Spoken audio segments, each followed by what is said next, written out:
पानी, जिसे कभी जीवन कहा गया था, आज वही पानी राजनीति का मैदान बन चुका है।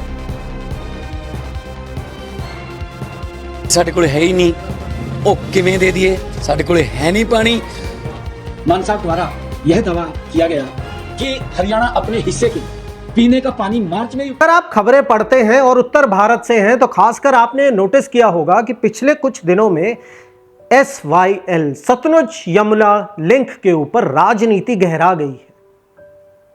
मेरे जैसे कई बुद्धिजीवी ये सोच रहे हैं कि क्या ये कोई राजनीतिक या रणनीतिक चाल है, लोगों का ध्यान अंतरराष्ट्रीय सीमा तनाव से हटाकर राज्य मुद्दों पर लाने का।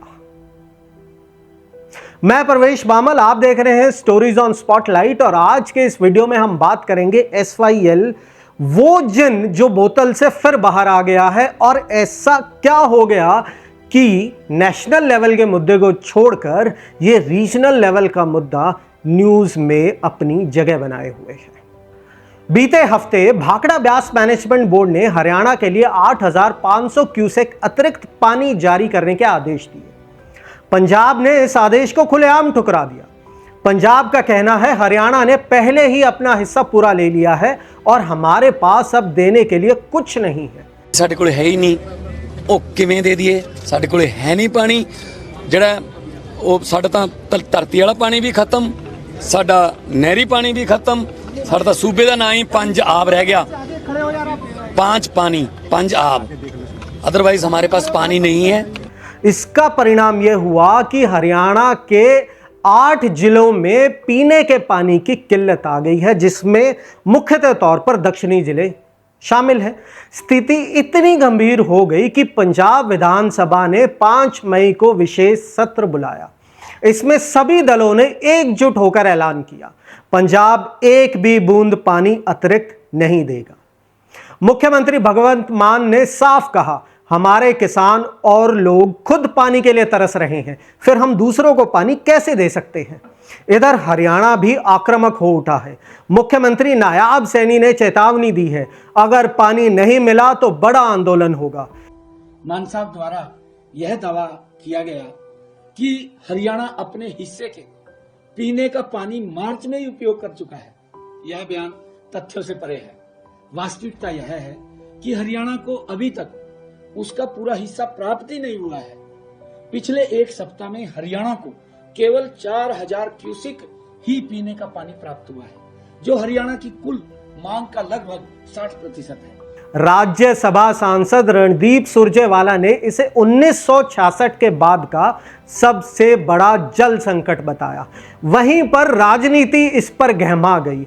सुरजेवाला का आरोप है कि ये सब मिली जुली भगत है दोनों सरकारों की। पंजाब और हरियाणा के मुख्यमंत्री श्रीमान भगवंत मान और श्रीमान नायब सैनी जी केवल बयानबाजी और एक दूसरे को लव लेटर लिखने में व्यस्त हैं।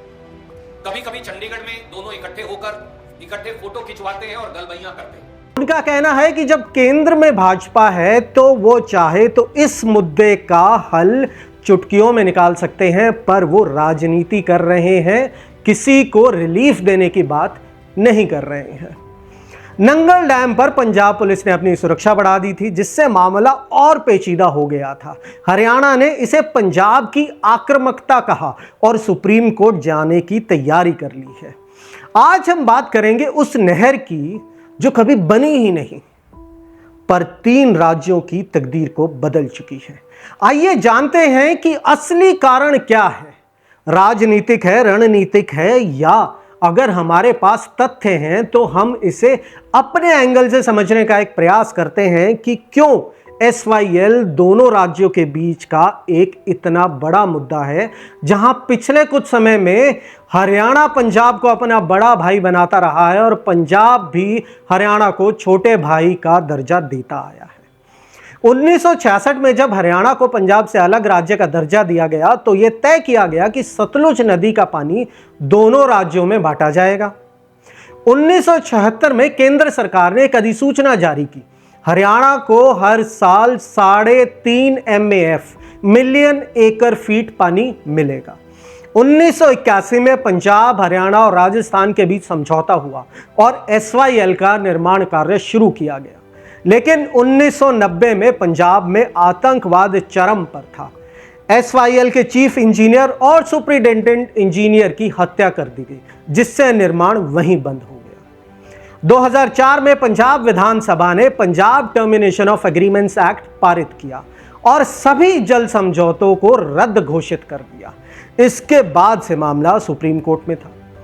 पंजाब सरकार कहती है हमारे पास खुद के लिए ही पानी नहीं है, तो हम दूसरों को पानी कहां से दें। आइए जानने की कोशिश करते हैं कि पंजाब के इस स्टेटमेंट में कितना दम है, इसके पीछे के तथ्य क्या हैं।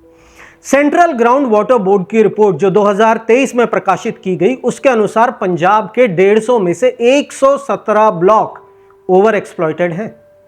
पंजाब में भूजल स्तर औसतन से 60 से 70 फीट नीचे चला गया है। पंजाब सालाना लगभग 30 BCM पानी का उपयोग करता है, जबकि रिचार्ज मात्र 18 से 20 BCM होता है। वर्ल्ड बैंक 2022 के अनुसार 2035 तक पंजाब के कई क्षेत्र डे जीरो की स्थिति में पहुंच सकते हैं। सतलुज और ब्यास का जल प्रवाह पहले से कम हो चुका है। मुख्यमंत्री भगवंत मान ने सुप्रीम कोर्ट में हलफनामा दिया कि पंजाब के पास अतिरिक्त पानी नहीं है। इसे लेकर सियासी बयानबाजी तेज होना लाजमी था। हरियाणा कहता है SYL हमारा अधिकार है, दया नहीं। आइए हरियाणा के इस दावे की भी आंकड़ों से हम थोड़ी जांच पड़ताल करते हैं। CGW की 2023 की रिपोर्ट के अनुसार हरियाणा के 141 में से 88 ब्लॉक ओवर एक्सप्लॉइटेड हैं। दक्षिण हरियाणा के इलाकों में भूजल स्तर हर साल 1.5 से 2 मीटर गिर रहा है। नासा ग्रेस डेटा 2021 के अनुसार हरियाणा सबसे तेजी से जल संकट झेलने वाले राज्यों में से एक है। SYL से हरियाणा को लाभ क्या हो सकता है, आइए इस पर भी एक नजर डालते हैं। हरियाणा को हर साल 3.5 MAF पानी मिलेगा, यानी 4300 क्यूसेक के करीब। इससे 5 लाख हेक्टेयर भूमि की सिंचाई संभव होगी। सालाना 5000 करोड़ रुपए की बचत हो सकती है। ग्रामीण रोजगार, पेयजल और खाद्य सुरक्षा में सुधार आएगा। हरियाणा के CM नायाब सैनी ने चेतावनी दी, पानी नहीं मिला तो आंदोलन होगा। हरियाणा का दावा है कि सुप्रीम कोर्ट के आदेश के बावजूद केंद्र निष्क्रिय बना हुआ है। पर इनसे कोई पूछे कि केंद्र में भी भाजपा है, तो क्या सच में केंद्र सरकार निष्क्रिय बनी हुई है? यह सोचने का सवाल है। आप सोचिएगा और हमें बताइएगा जरूर। वहीं पर एक तीसरा राज्य है जो इन दोनों राज्यों की लड़ाई में बड़ा ही ललायित हुआ बैठा है कि जिस दिन SYL का निर्माण पूर्ण हो, शायद उसके दिन पलट जाए, और वो है राजस्थान। यह माना जाता है कि राजस्थान इस पूरे मामले में सबसे ज्यादा पीड़ित है। औसत वार्षिक वर्षा सिर्फ 500 मिलीमीटर होती है, राष्ट्रीय औसत से आधी। 60% से ज्यादा आबादी कृत्रिम जल स्रोतों पर निर्भर है। CGWB 2023 की रिपोर्ट के अनुसार 243 में से 219 ब्लॉक वाटर स्ट्रेस्ड है। यमुना वाटर एग्रीमेंट जो 1994 का है के अनुसार राजस्थान को 1.119 BCM पानी मिलना तय हुआ था, लेकिन हरियाणा तक SYL से पानी नहीं पहुंचा है, तो राजस्थान तो अभी कतार में कहीं पीछे खड़ा है। SYL से अगर राजस्थान को पानी मिलता है तो क्या संभावित लाभ होंगे? पूर्वी राजस्थान के जिलों में पानी का प्रवाह सुनिश्चित हो सकता है। ड्रिंकिंग वाटर, सिंचाई और कृषि रोजगार में सुधार संभव है। ऐसे में एक सवाल यह भी उठता है, क्या SYL ही समाधान है या हमें इन वैकल्पिक उपायों की तरफ भी देखना चाहिए, जैसे कि नदी जोड़ने की योजना, रिवर इंटरलिंकिंग प्रोजेक्ट्स, जल संरक्षण तकनीक, मॉनसून आधारित वाटर बैंकिंग, वैज्ञानिक वाटर शेयरिंग मॉडल। जल विशेषज्ञों का यह कहना है कि अगर राज्यों के बीच पानी का बंटवारा न्याय संगत नहीं होगा तो भारत आंतरिक जल युद्धों की ओर बढ़ेगा। हर साल भारत में 2 लाख से ज्यादा लोग पानी की कमी से प्रभावित होते हैं। जब भारत पाकिस्तान और चीन के साथ जल विवाद झेल रहा है, तो क्या वो अपने राज्यों के बीच पानी का न्याय नहीं कर सकता? क्या SYL सिर्फ एक अधूरी नहर है या फिर एक ऐसा आईना जिसमें भारत अपनी विफल जल नीति को साफ देख सकता है? मैं परवेश बामल, आप देख रहे थे स्टोरीज ऑन स्पॉटलाइट। अगर आपके भी इस मुद्दे से जुड़े हुए कुछ सवाल हैं या आपकी अपनी कोई राय है तो कमेंट सेक्शन में जरूर बताइएगा। जय हिंद।